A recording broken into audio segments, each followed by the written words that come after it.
The next cluster of disorders we're going to take on are somatic symptom and related disorders.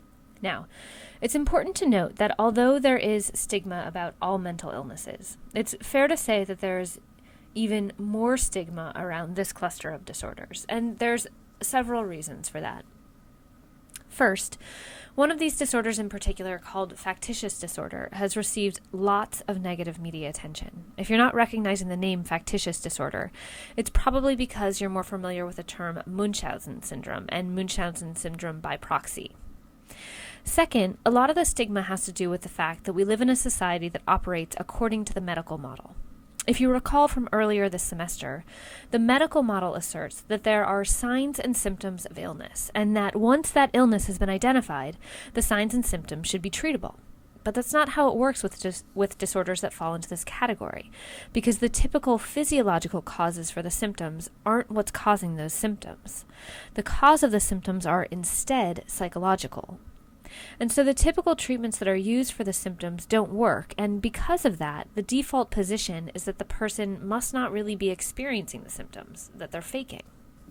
But it's essential to recognize that somatic symptom and related disorders are not the same as malingering, which, by the way, is a fancy way of saying faking symptoms to get out of something. For the sake of this class, there are 4 different somatic symptom and related disorders I'd like for you to be familiar with. Of course, there's somatic symptom disorder, but in addition, you should know about illness anxiety disorder, conversion disorder, and factitious disorder. And there are very clear things that separate each of these disorders, but one crucial thing that unites somatic symptom disorder, illness anxiety disorder, and conversion disorder is that the symptoms are not faked, but are genuinely distressing, often resulting in some type of impairment in functioning. In terms of the causes of somatic symptom and related disorders, there are 4 predominant theories. The first theory states that due to genetic or biological vulnerability, the person is actually more sensitive to pain than others, which magnifies symptoms that would otherwise be tolerable to other people. Another theory suggests that somatic symptoms overall are the result of early traumatic experiences that have been repressed into the unconscious. According to this theory, the somatic symptoms are essentially the way that the unconscious is signaling that something isn't right, and the somatic symptoms are the only thing that the ego is allowing to come through. So the symptoms are more or less a representation of the repressed traumatic experiences. Other theories have suggested that somatic symptoms are learned, that through experience, people have come to recognize that symptoms of illness are more likely to garner attention than non-somatic expressions of distress. So if you could imagine a scenario where a child is ignored by their parents or told to toughen up if they say they're feeling scared, but if they say they have a stomachache, they're comforted. According to this perspective, the child then learns that the physical symptoms will result in the type of consequence they desire. The caretaking. This theory doesn't suggest this is a conscious choice. It's not like the child consciously thinks, if I act sick, then my parents will pay attention to me. It's not devious in that way. Instead, the parents simply reinforce the display of somatic symptoms, which end up taking the place of the psychological needs. And finally, theorists have suggested that somatic symptoms may be the result of cultural or social norms.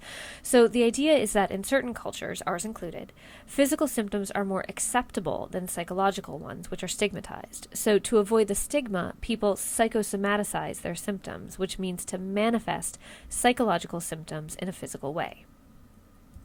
In terms of the epidemiology, so the prevalence and the course of somatic symptom and related disorders, the reality is that determining relevance is really, really difficult because a lot of time is spent trying to find the physical cause of the symptoms. And because the symptoms are manifest physically, people typically go to medical doctors, and it's only after the medical doctors are unable to find a cause of the symptoms that somatic disorders are considered. So we don't actually know how prevalent these disorders are.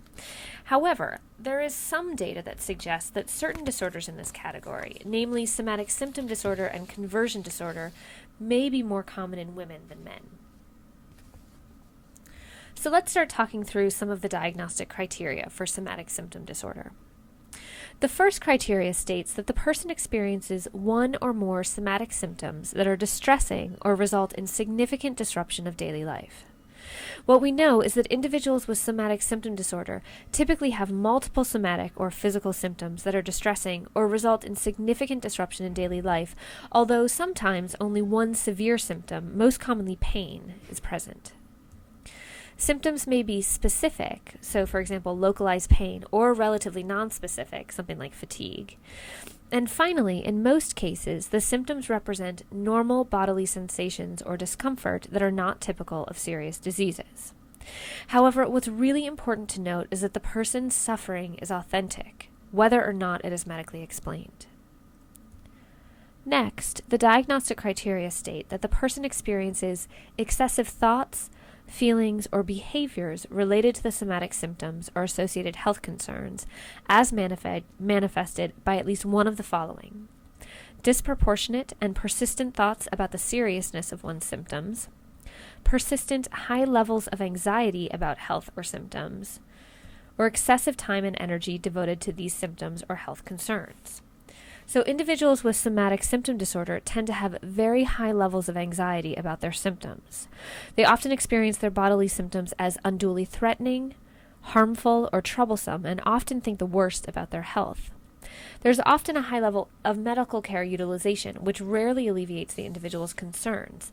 Consequently, the patient may seek care from multiple doctors for the same symptoms. And like many disorders in the DSM-5, somatic symptom disorder can be specified as mild, moderate, or severe, with the mild specifier being applied if the person only has one of the symptoms in criterion B, moderate being applied if the person has two or more symptoms of criterion B, and the severe specifier being applied if the person has two or more of the symptoms in criterion B, plus multiple or one very severe somatic complaint.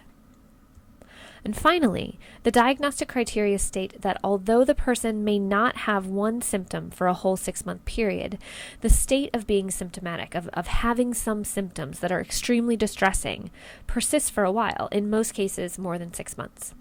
And so one thing to recognize is that what is important for individuals with this disorder is not the somatic symptoms per se, but instead the way the individual makes sense of those symptoms and responds to them. So we'll stop there for this video. In the next one, we'll cover the remaining disorders that fall into this category.